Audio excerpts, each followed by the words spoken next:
चलिए आज एक ऐसी कहानी सुनते हैं जहां प्रेम ने धर्म की हर सीमा को चुनौती दे दी, जहां भक्ति ने विधान को ही बदल दिया और जहां एक प्रेमी ने अपनी प्रिया के लिए नरक का रास्ता भी हंसते हंसते चुन लिया।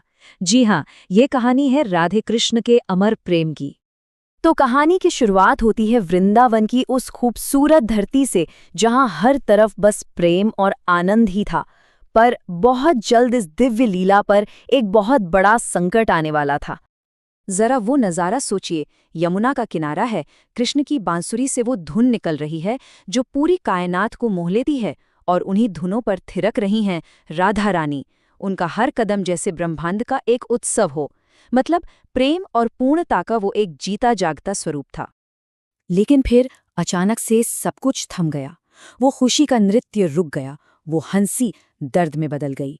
प्रेम का साकार रूप यानी राधा एक ऐसी अजीब बीमारी से घिर गई जिसने वृंदावन के हर रंग को फीका कर दिया।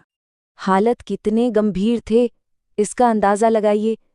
उनका दर्द हर पल बढ़ता जा रहा था, इतना ज्यादा कि देखने वालों की भी रूह कांप जाए।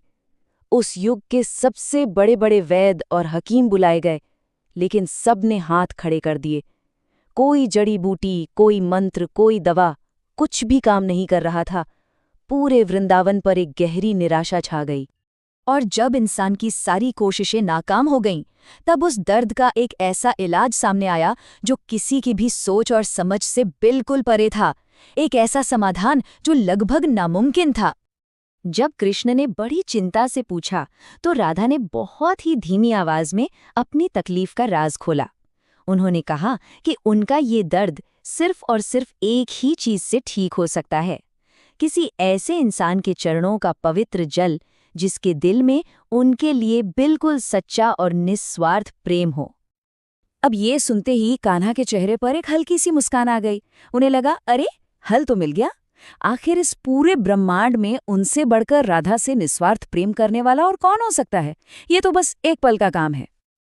पर अगले ही पल राधा ने एक ऐसी शर्त रखी जिसने कृष्ण की वो मुस्कान गहरी चिंता में बदल दी।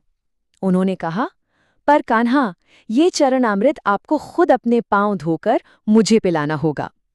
और बस इस एक लाइन ने वहां मौजूद हर इंसान को सुन्न कर दिया। और यहीं से कहानी अपने सबसे बड़े मोड़ पर आती है।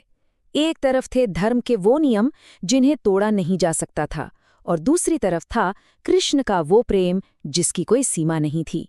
एक बहुत गहरा द्वंद्व। देखिए, असल में समस्या ये थी कि शास्त्रों के हिसाब से कोई भी भक्त अपने भगवान के चरणों का अमृत ले सकता है। ये तो भक्ति का सबसे बड़ा प्रसाद माना जाता है। लेकिन भगवान खुद अपने चरण धोकर किसी और को पिलाएं, ये तो धर्म की पूरी व्यवस्था को ही उल्टा कर देने जैसा था।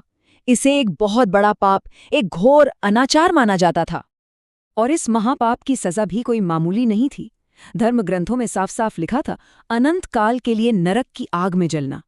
ये एक ऐसी कीमत थी जिसके बारे में सोचने से भी रोंगटे खड़े हो जाएं। पूरे वृंदावन में जैसे हाहाकार मच गया। सबने कान्हा को घेर लिया। गोपियां रो रोकर उनसे विनती करने लगीं। गांव के बड़े बुजुर्गों ने उन्हें धर्म और मर्यादा की दुहाई दी।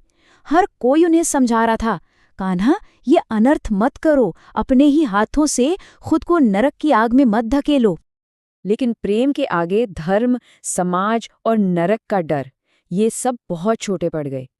कृष्ण ने आखिरकार वही रास्ता चुना जिसे हर कोई नरक का मार्ग कह रहा था। सच पूछिए तो कृष्ण के मन में शायद कोई दुविधा थी ही नहीं। उनके लिए दुनिया के सारे नियम, सारे तर्क वितर्क राधा की आंख से बहते एक आंसू के सामने फीके थे, क्योंकि प्रेम का अपना एक अलग ही तर्क होता है जो किसी और तर्क को मानता ही नहीं।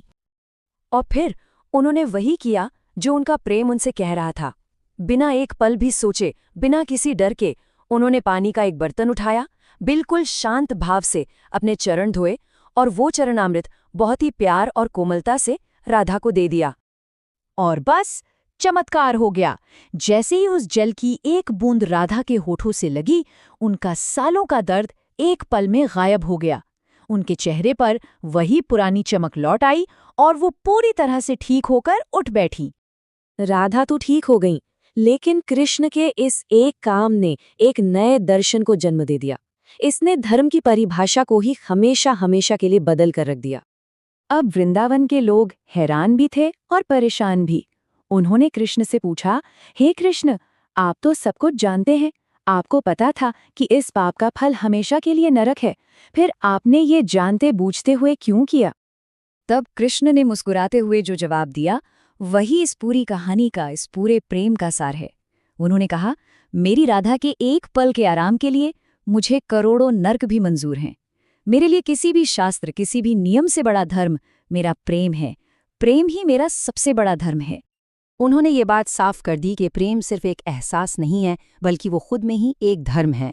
एक ऐसा धर्म जिसके लिए अगर 100 बार भी नरक जाना पड़े तो वो 100 भी मंजूर है, क्योंकि अपने प्रिय के दर्द से बड़ा कोई और नरक नहीं हो सकता। और शायद यही वजह है कि आज भी दुनिया कृष्ण का नाम लेने से पहले राधा का नाम लेती है। राधे कृष्ण कहना सिर्फ एक नाम नहीं है, ये इस बात को मानना है कि कृष्ण ने राधा के प्रेम को खुद से भी ऊपर का दर्जा दिया। राधा का प्रेम वो कसौटी बन गया जिस पर भगवान का भगवान होना भी परखा गया। तो ये कहानी हम सबके लिए भी एक सवाल छोड़ जाती है, क्या सच्चा निस्वार्थ प्रेम सच में दुनिया के बनाए हर नियम, हर कानून और हर डर से ऊपर होता है?